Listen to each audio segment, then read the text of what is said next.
Hello, good morning everyone. Myself Amit Maurya. Welcome to my new and amazing session. Today we are going to learn alternating current. चलिए हम आज पढ़ने जा रहे हैं alternating current. Okay देखिए, as we know that I equal to I naught sin omega t and V equal to V naught sin omega t. देखिए, I का करंट का जो जनरल एक्सप्रेशन है for the current is equal to होता है I equal to I naught sine omega T और V का V equal to V naught sine omega T. Okay, this is the our graph between voltage V versus T and current I versus time T.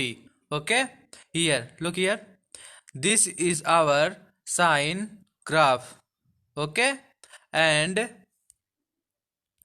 and higher peak graph represent voltage versus time and lower curve graph represent current versus time graph. Okay, here look here, V equal to V naught sin omega t and I equal to I naught sin omega t. Okay, our next topic is mean और average value of alternating current.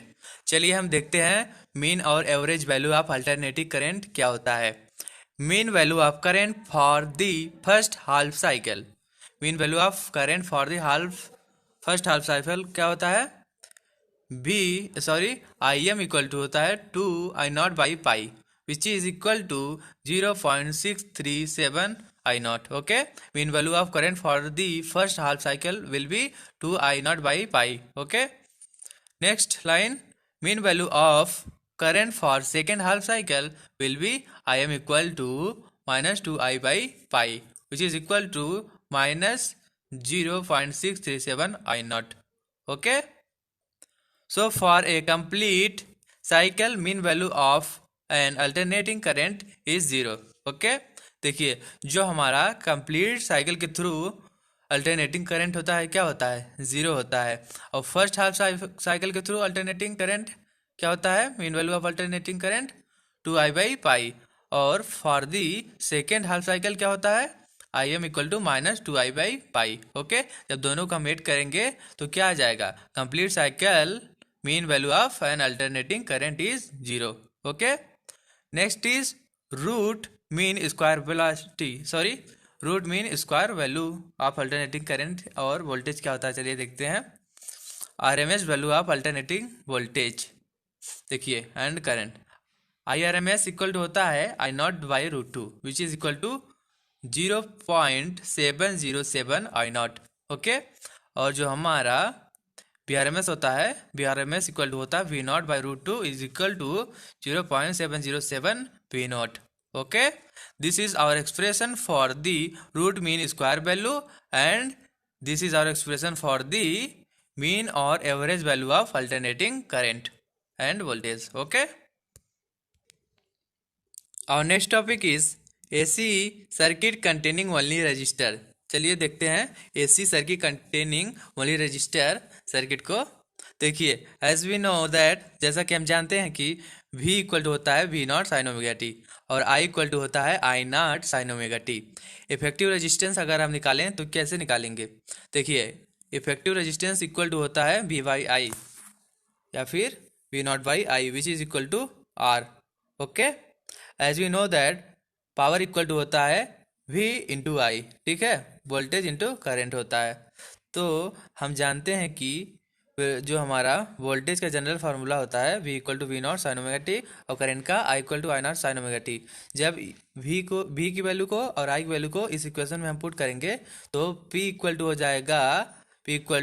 जाएगा V naught I naught sine square omega T. Okay,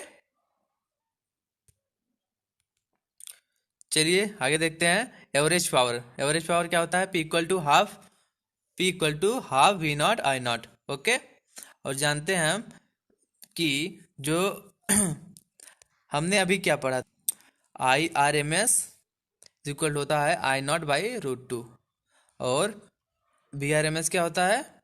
V0/√2. Okay, जो हमने अभी expression देखा है V0 और I0 को, we R M S और आर एम एस का, इसमें हम पुट कर देंगे तो हमारा वैल्यू क्या हो जाएगा? V0/√2 into I0/√2 root two which is equal to V R M S into I R M S. Power equal to होता है V R M S into I R M S. Okay, look here, this is our circuit which containing a resistance R and voltage V equal to V naught sin omega t, current I which is equal to I naught sin omega t.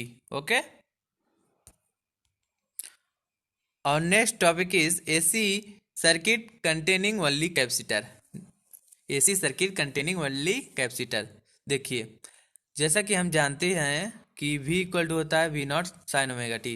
ठीक है, और जब भी हमारा circuit एक only capacitor को contain करे तो जो हमारा वोल्टेज है current lead the EMF V by 90 degree.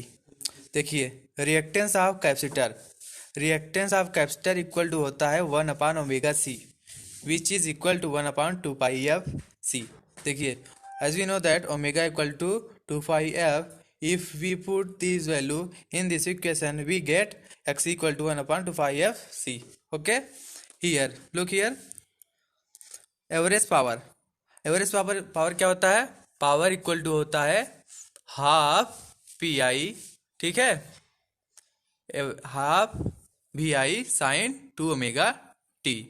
Okay, look here, this is our graph between current and voltage where current lead the EMF by 90 degree. Okay, this is our graph between current and time and voltage and time. Okay, our next topic is AC circuit containing only an inductor. देखिए, ये जो हमारा circuit है इसमें purely क्या है? Inductance है. End voltage क्या है? वोल्टेज भी equal to V naught sine omega T. देखिए, इस केस में जो है वोल्टेज हमारा लीड कर रहा है करंट को कितने डिग्री से? By 90 degree.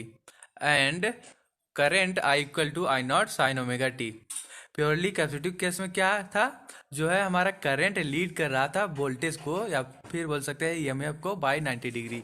और प्योरली इंडक्टिव के केस में जो है हमारा वोल्टेज लीड करता है करंट को by 90 degree. Okay, here XL equal to omega L equal to 2πfL. Okay, this is our impedance for the inductance. Average power क्या है? Average power equal to V into I which is equal to half V I sine 2 omega T. Okay, here graph between voltage and current where voltage lead the current I by 90 degree. Okay, this is our graph between voltage and time and current and time. Okay, where voltage lead the current I by the 90 degree. Our next topic is LR circuit. चलिए हम LR circuit को देखते हैं. LR circuit में जो हमारा resistance और inductance दोनों होता है. Okay, impedance of LR circuit को हम कैसे लिखेंगे? Z equal to under root R square plus XL square where XL equal to क्या होता है? ओमेगा एल होता है. ठीक है, तो हम जेड को क्या लिख सकते हैं? Z equal to under root R square plus omega L का स्क्वायर. ओके, और टेन थीटा टेन फाई को हम कैसे लिखेंगे? टेन फाई इक्वल टू क्या होता है? Omega L divide by V L divided by V R. ठीक है, या फिर हम बोल सकते हैं I XL divided by I R which is equal to XL upon R which is equal to omega L divided by R. और omega की वैल्यू अगर हम 2πf लिख दें तो 2πf डिवाइड बाई आर. ठीक है, एक्सप्रेशन फॉर पावर क्या है? पावर इक्वल टू होता है V R M S into I R M S into cos phi. Okay, LR circuit में क्या होता है? हमारा इंडक्टेंस और रेजिस्टेंस दोनों होता है. ठीक है, और इम्पिडेंस लिखेंगे कैसे हम? इम्पिडेंस इक्वल टू होता है under root R square plus XL square. Okay, और टेन फाई को कैसे लिखेंगे? टेन फाई इक्वल टू होता है V L divide by V R. ठीक है, which is equal to omega L divide by are. Okay, और power P equal to V R M S into I R M S into cos phi. Okay, next is C R circuit. देखिए C R circuit क्या है, सी R circuit में एक हमारा capacitor होगा और दूसरा रजिस्टर। ओके, देखिए इस केस में जो है हम इम्पिडेंस कैसे लिखेंगे सी आर सर्किट के केस में, Z equal to under root R square plus XC square.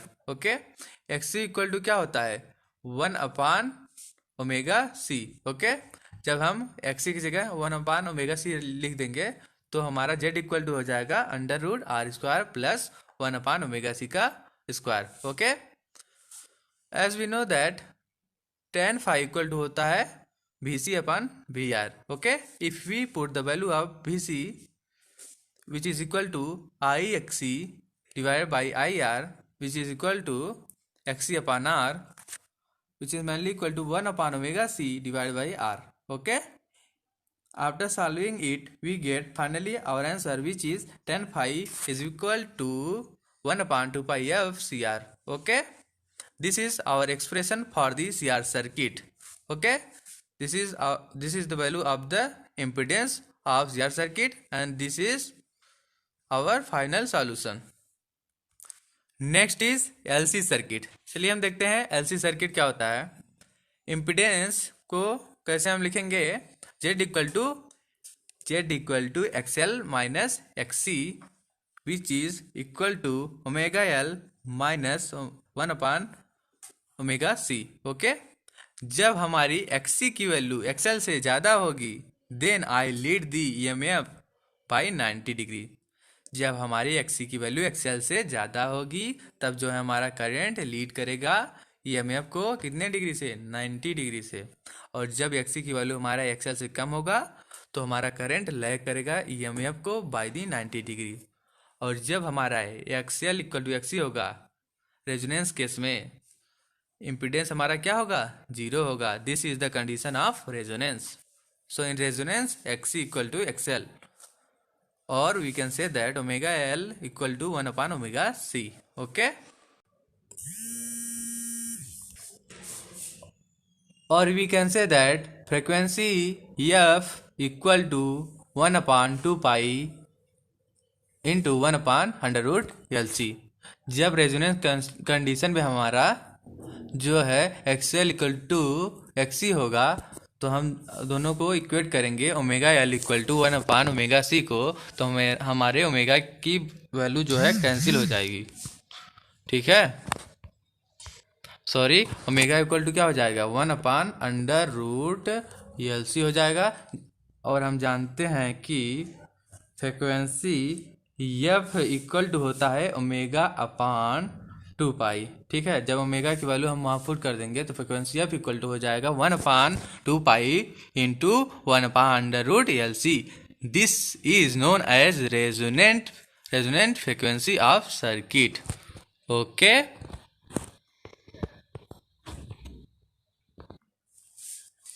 Next is LCR circuit. चलिए हम देखते हैं LCR सर्किट को। देखिए LCR सर्किट में हमारा इंडक्टेंस, कैपेसिटेंस, रेजिस्टेंस तीनों ही होता है। ठीक है, वोल्टेज क्या हमारा V equal to V naught sine omega T। Okay, here how we write the impedance for LCR circuit.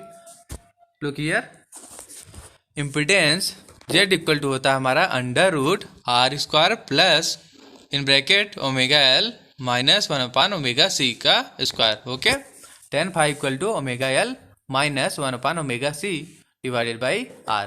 This is expression for tan theta which is equal to omega L minus 1 upon omega C divided by R। Phase phi equal to हो जाएगा हमारा tan inverse omega L minus 1 upon omega C divided by R। ठीक है, जो हमारा impedance की value I क्या I Z equal to under root R square plus omega L minus 1 upon omega C का square. Okay, this is our graph between VL and I। Okay, या फिर हम बोल सकते हैं VC एंड I। और finally जो हमारा ग्राफ होगा किसके बीच होगा VL minus VC versus current I। Next is power factor. चलिए हम देखते हैं पावर फैक्टर क्या होता है। In an alternating current circuit ratio of resistance to the impedance is known as power factor. देखिए, ratio of resistance to the impedance is known as power factor. For example, for LR circuit tan phi equal to होता है omega L divide by are. Okay, तो power factor को हम कैसे लिखेंगे? Power factor cos phi equal to हो जाएगा R divide by impedance which is equal to under root R square plus omega square L square. Okay, thank you to you all. अगर आपको हमारी videos अच्छी लगे तो आप चैनल को सब्सक्राइब करें, वीडियो को लाइक करें और ज़्यादा से ज़्यादा हमारी वीडियो को अपने फ्रेंड्स के बीच में शेयर करें। Thank you to you all.